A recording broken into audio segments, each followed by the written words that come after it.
Buenas tardes, de parte de la Escuela Judicial Electoral, un saludo a todas y a todos quienes siguen esta emisión, una emisión más de nuestro programa ¿Por qué leer A? En esta ocasión vamos a hablar de un filósofo político de mucha importancia que es Robert Nozick. Y para hablar de él nos acompaña el maestro Carlos Rubén Eyarte Mereles. Carlos, muchas gracias por acompañarnos. Al contrario, Luis Octavio, qué gusto, gracias por la invitación. Un saludo a todos quienes nos ven y nos escuchan a través de las plataformas del tribunal. Carlos es licenciado en Derecho, es maestro en Administración Pública, es egresado de la Escuela Judicial Electoral como maestro en Derecho Electoral. Además, ya entiendo, eres candidato a doctor, tienes algunas publicaciones acá con nosotros y nos da mucho gusto que ahora, como parte de toda esta comunidad de la Escuela Judicial Electoral, pues estés en este programa y además te desempeñas como consejero electoral actualmente en el Instituto Electoral del Estado de Querétaro. Instituto que conoces muy bien, estimado Luis Octavio, y que en realidad los que nos dedicamos a esta materia sabemos que vale la pena todo el esfuerzo que se hace por todo el funcionariado, pero también debo destacar lo útil que resulta el gran esfuerzo que hace la Escuela Judicial Electoral bajo la conducción de la doctora Gabriela Rubalcaba, que ha conformado un Dream Team, yo diría, un equipo de mujeres y de hombres profesionales que la verdad son de mucha valía para la comunidad electoral. Me parece que ha leído muy bien, yo diría en general, el Tribunal Electoral del Poder Judicial de la Federación, esta necesidad de especialización que tiene la materia. Es una necesidad que lo vemos todos los días y a través de la Escuela Judicial Electoral se ha hecho un gran trabajo. Muchas felicidades y te pediría hacer extensivo a todo el equipo de la doctora Rubalcaba esta felicitación. Hombre, estimado Carlos, muchas gracias. Pues para entrar en materia, ¿no? De este pensador que tú me proponías y que me pareció una espléndida oportunidad para platicar de él. Robert Nozick, que es un filósofo nacido en Estados Unidos, en Brooklyn, 1938, muerto en Cambridge en 2002, realizó estudios en Columbia y su doctorado en filosofía por la Universidad de Princeton, donde fue docente también en la Universidad Rockefeller y en Harvard en 2 ocasiones, si no me equivoco.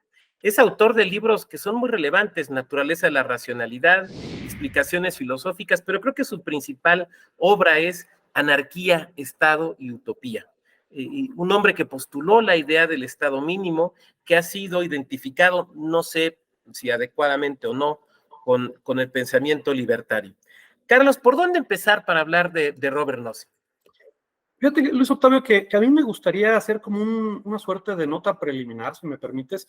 Creo en principio, y lo pensaba cuando platicábamos del autor que podríamos abordar en este programa, es la importancia de irnos acercando a la filosofía. Creo que esa sería una primera reflexión.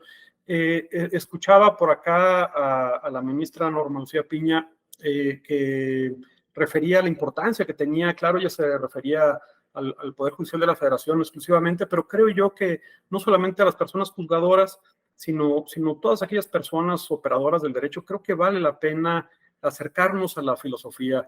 Gilles Deleuze mencionaba que la filosofía era el arte de construir conceptos. Creo que a lo mejor es un poco ambicioso el querer construir conceptos en este momento. Sin embargo, creo que sí al menos discutirlo. Y creo que para ello vale la pena siempre conocer a los extremos, ¿no? Creo yo que una persona que se identifique como positivista, pues creo que debe conocer claramente pues las posturas del justnaturalismo. No se trata de estar o no de acuerdo con los postulados. Lo realmente interesante es conocer cuáles son las propuestas, más como un autor como Robert Nozick, que es pues un gran referente, digamos, de la segunda mitad del siglo pasado y que me parece nos ayuda a discutir de manera clara qué queremos del Estado, qué nivel de intervención queremos del Estado, y me parece que podría venir bien a cuento ahora en México con las próximas elecciones presidenciales, ¿no? Y algo que te he escuchado a ti en varias ocasiones, más en presentaciones de libro. Esto no es una presentación de un libro, pero creo que puede tener algunas características. Me parece que, como tú lo sueles mencionar, hay que dar buenas razones para leerlo. Creo que sí existen buenas razones, estemos o no de acuerdo. Insisto, es una advertencia muy clara. No se trata de defender posturas, pero sí me parece una buena oportunidad de entender qué visión tenía Robert Nozick, que como tú lo mencionas, entrando un poco al tema del autor, pues se va muy joven, ¿no? Él muere en 2002, un cáncer de pulmón y se lo lleva bastante rápido, una persona brillante, uno de los profesores más jóvenes en Harvard, a los 30 años ya era catedrático en Harvard, que no es poca cosa, y efectivamente, como tú bien lo mencionaste, una obra principal que es Anarquía, Estado y Utopía, donde fija una postura muy clara. Es una persona con ideas naturalistas, muy inspirado en la política de John Locke. Me parece que su postulado principal lo deberíamos de resumir como la idea de que el hombre tiene algunos derechos naturales. Estos derechos naturales principalmente se centra él en la vida, en la libertad y en la propiedad, y determina, pues, evidentemente, como siendo los principales derechos de una persona, pues que son títulos inviolables, y que el Estado no debe violarlos más allá de lo estrictamente necesario. Por eso él habla de esta expresión mínima del Estado. Él refiere que es moralmente inadmisible pensar en un Estado que vaya más allá. Propone la idea del Estado como un Estado gendarme, un Estado que se convierta en una agencia que sea contratada de manera voluntaria por las personas y que preste básicamente servicios de seguridad y del control de cumplimiento de algunos contratos. Ese es el estado mínimo al que él llama. Él sugiere, pues, que los individuos, las personas, deben ser tratados como fines en sí mismos. Ese es el centro de las decisiones de Robert Nozick. Y finalmente refiere que esta libertad solamente debe restringirse cuando trastoca los derechos de otra persona, ¿no? Ese es básicamente el centro de su postulado, una visión, insisto, naturalista, que pretende, pues, el reducir al Estado en su mínima expresión.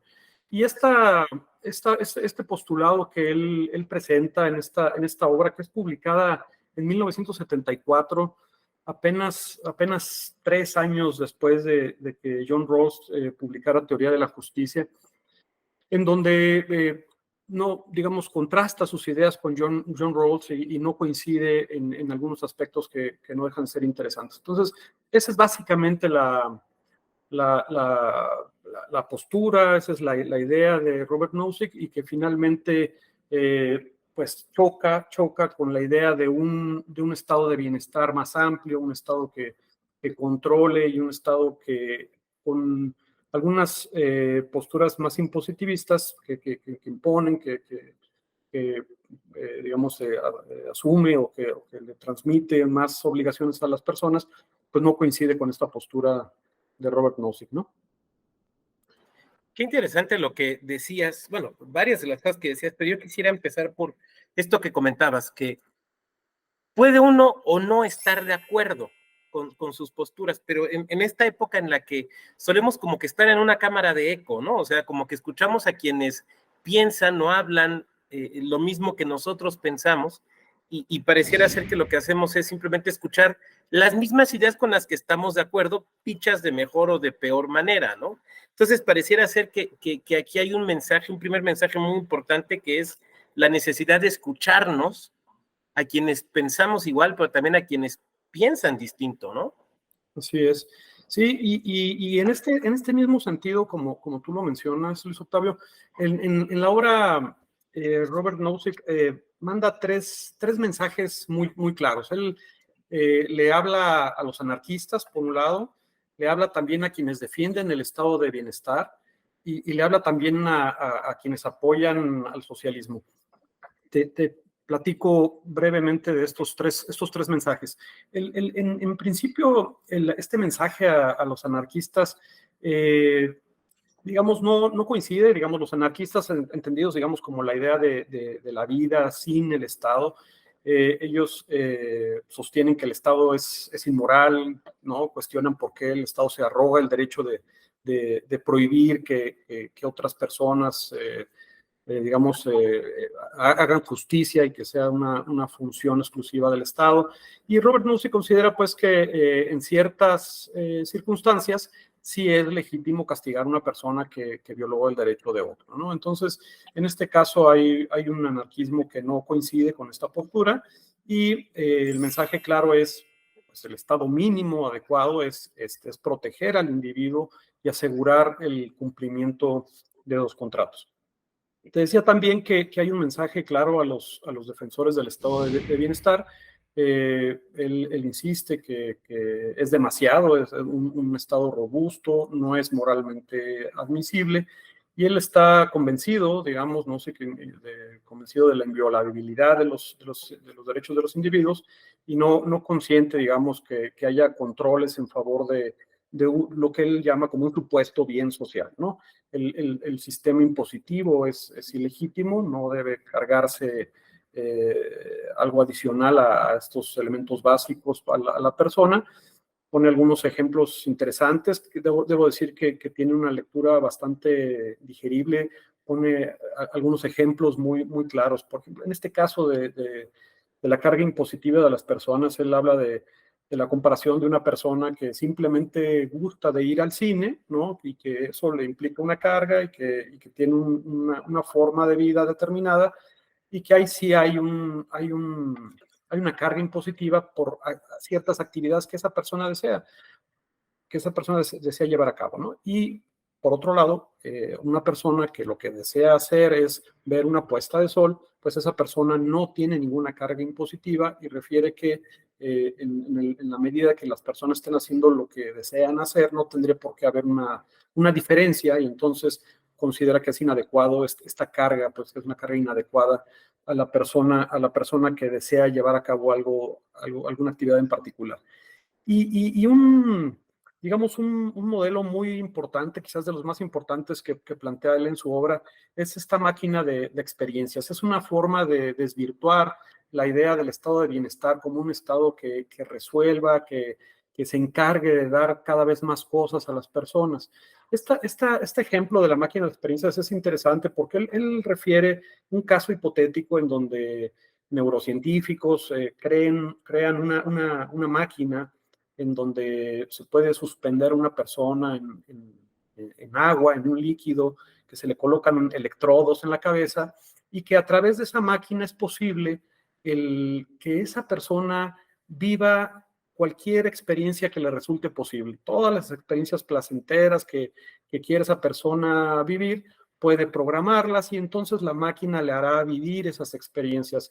Si lo que quiere es vivir la velocidad de un vehículo, ¿no? De un auto de Fórmula 1 a más de 300 kilómetros por hora, lo puede sentir la persona, ¿no? En esta máquina hipotética. O si quiere saber lo que siente un astronauta en gravedad cero, puede vivirlo a través. Y refiere que es posible, en este ejemplo hipotético, pues que la persona pueda estar un par de años suspendido en esta máquina y en un periodo de 10 horas poder programarla nuevamente para los próximos 2 años y así desconectarse, estar atado a esa máquina y vivir una vida llena de estos placeres que artificialmente la máquina le genera. Entonces, la pregunta es, ¿estas experiencias son reales? ¿No? ¿Vive la persona en realidad estas experiencias? Y la pregunta más profunda que quienes nos están viendo seguramente podrán tener una mejor respuesta, pero es, ¿estamos o no dispuestos a sacrificar nuestra vida, la vida real, la vida de la experiencia que uno va creando día con día con todo lo que hay que enfrentar en la vida diaria?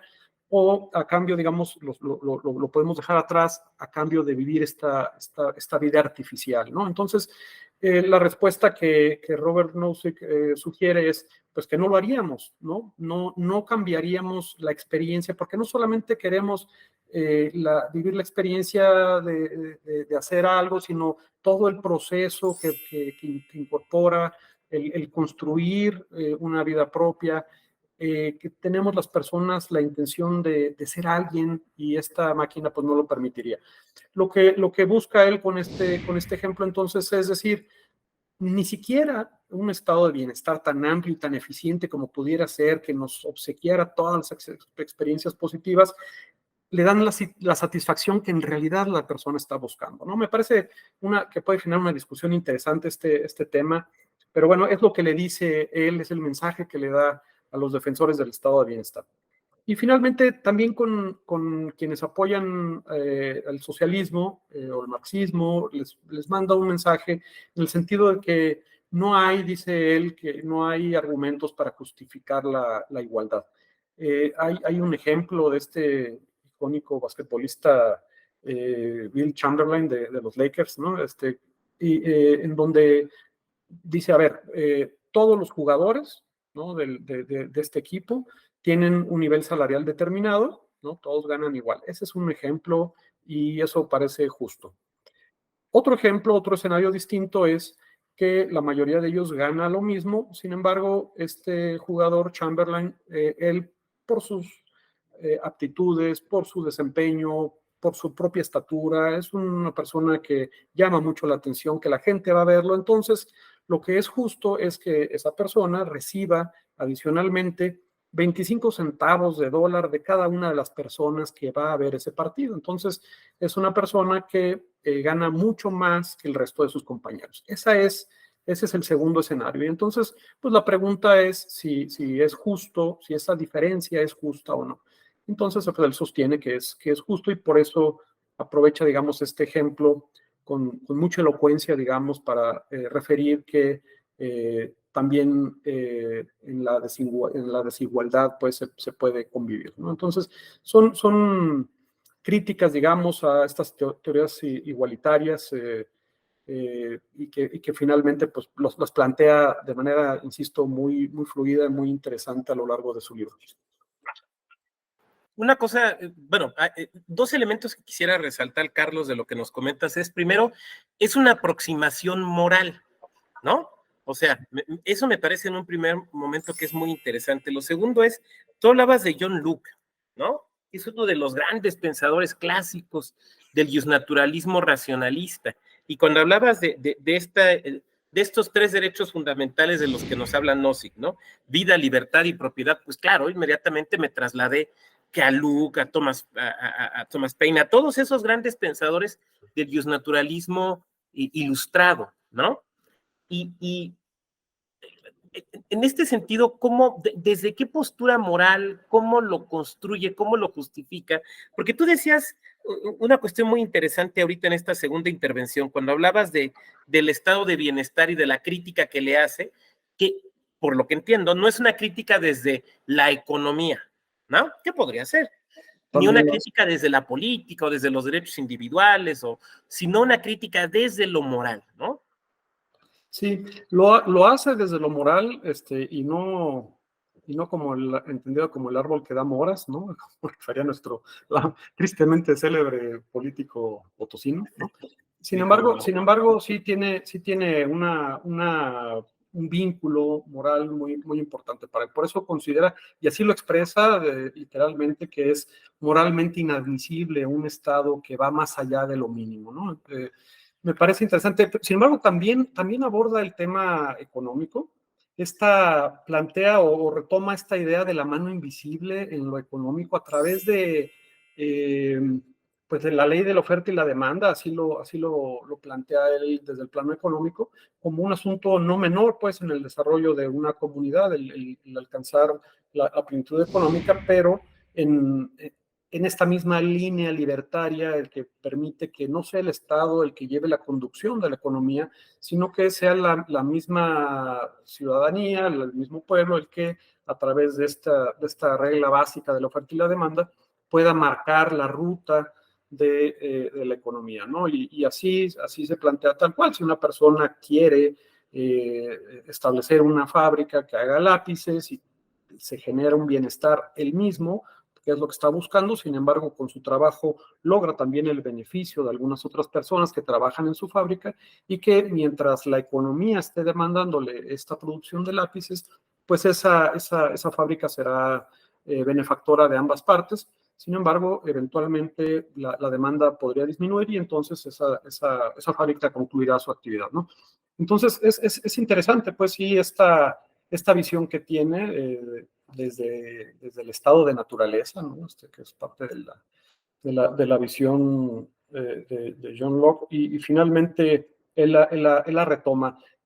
Creo yo un poco en términos, sí, utopistas, porque me parece y viéndolo ahora como una crítica quizás a su postulado, que me parece que tiene algunas partes que no son del todo sólidas, parece difícil hoy en día pues pensar en un Estado que no tenga carga impositiva hacia su ciudadanía, ¿no? O sea, los impuestos son necesarios y debe prestar ciertos servicios, y no hay otra manera de salir adelante si no es de esta manera, ¿no? Y es ahí justo en donde, digamos, choca un poco con la teoría de John Rawls, ¿no? La teoría de la justicia distributiva, que él en realidad prefiere, digamos, o postula más la idea de una teoría de la intitulación. Es una teoría de lo más sólido que tiene Robert Nozick, que refiere cuál es la manera en la que válidamente una persona puede adquirir o puede tener posesiones.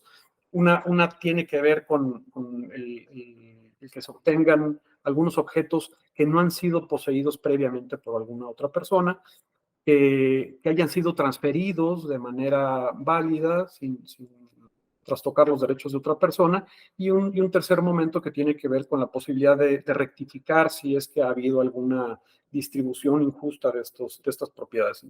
Y entonces él es el postulado que sostiene. Sin embargo, choca con John Rawls en esta idea de la justicia distributiva, porque John Rawls sí prevé un Estado un poco más robusto, y eventualmente dice, bueno, pues estos recursos remanentes que pueda tener el Estado, pues habría que ver cómo se distribuye este excedente. Y para eso se ocupa una autoridad central, y esta es la parte que ya no es admisible para Robert Nozick, ¿no? Entonces, toca la posibilidad de devolverle a las personas, por cualquier mecanismo que determine esta autoridad central, un bien que no les corresponde, porque lo que dice Robert Nozick a través de esta teoría de la intitulación es: no puedes tú poseer un bien que no recibiste, digamos, por un adecuado título o por una justa transferencia, como lo puede ser una herencia, un donativo, una compraventa, en fin, ¿no? Entonces, es interesante, pues, la postura, cómo la contrasta con John Rawls, y, pues, insisto, pues hay seguramente quienes nos escuchan que podrán tener más simpatía por los postulados de John Rawls, y de lo que se trata, pues, como ya lo platicamos, es de conocer una voz distinta, ¿no? ¿Cómo llegaste tú a este autor? ¿Cómo llegaste a Robert Nozick? ¿Y por qué La, te llamó la atención? La verdad es que fue el tema de los estudios, las lecturas que profesores con mucha profundidad, como lo fuiste tú, debo presumir que en los estudios doctorales he tenido la fortuna, pues, de tener grandes maestros, y esta fue una de las lecturas. La verdad es que yo no lo había leído, no tenía la fortuna, pues, de haberme encontrado con estos postulados, y me pareció muy interesante. Me parece que siempre va a ser interesante en un Estado democrático, constitucional, el discutir cuál es el alcance del Estado. Y bueno, un poco en esta inquietud de ir buscando voces distintas, voces frescas, porque, pues, hay que decirlo, es una persona contemporánea de John Rawls. Digamos, falleció este siglo, digamos, ¿no? Es muy vigente, y me parece que enriquece la discusión, y que puede ser, pues, el pie para continuar esta discusión, porque creo que se fue rápido, ¿no? Sin estar necesariamente de acuerdo con todos sus postulados, pero me parece que son de estas personas brillantes, que, bueno, pues que la vida se les corta. Si no me equivoco, 64 años tuvo cáncer, y se fue muy rápido, pero bueno, pues habrá seguramente quien continúe, pues, estos postulados. Un caso muy interesante, porque pareciera que su obra magna la escribe al inicio, ¿no? Nos decías en 1974, pero la verdad es que se queda uno pensando, porque digo, que un intelectual se vaya a los 64 años, vamos, todavía estaría esperando uno su gran obra, no sé si me explique, ¿no? Sí, La claro. suma de su pensamiento, pero bueno, pues hay gente que se va relativamente joven, y pensando en cáncer y en intelectuales, estaba pensando en Wittgenstein, ¿no? Inmediatamente nos viene a la mente. Yo te iba a preguntar al final, Carlos, ya acercándonos al final, ¿por qué leer a Robert Nozick? Pero creo que ya has avanzado un poco en la pregunta, en la respuesta, ¿no? ¿Por qué leerlo? Eh, eh, un poco a lo mejor porque es el anti-Rawls, ¿no? Pero Sí. tú, ¿por qué le sugieres a las personas que ven este programa, probablemente jóvenes que están estudiando derechos, ciencias políticas, o simplemente que se interesan por este tipo de temas, por qué deberían leerlo, aunque estén a favor o en contra de estas posturas? Sí, creo que es muy interesante siempre esta postura que buscas, esta postura socrática, ¿no? De buscar algunas soluciones a través de preguntas. Y esa es la pregunta fundamental de tu programa, ¿no? ¿Por qué leerlos? Yo creo que sería muy interesante leer a Robert Nozick si tienes interés en analizar el alcance moral del Estado, si tienes interés en estudiar el alcance político del Estado y también si tienes interés en tesis económicas de cómo debe intervenir el Estado.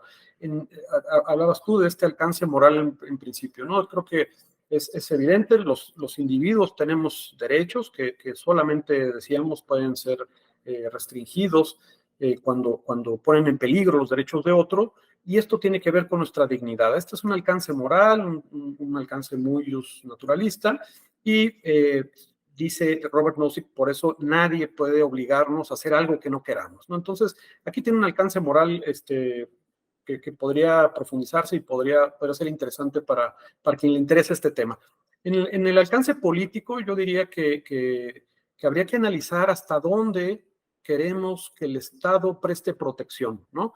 Podemos coincidir básicamente con los postulados de Nozick. No creo que nadie esté en contra de que el Estado proteja la vida, que proteja la libertad, que proteja la propiedad, pero a lo mejor hay otros elementos que también estamos de acuerdo que proteja el Estado, y entonces pues quedaría un tanto rebasado pues el alcance de este postulado de Nozick, ¿no?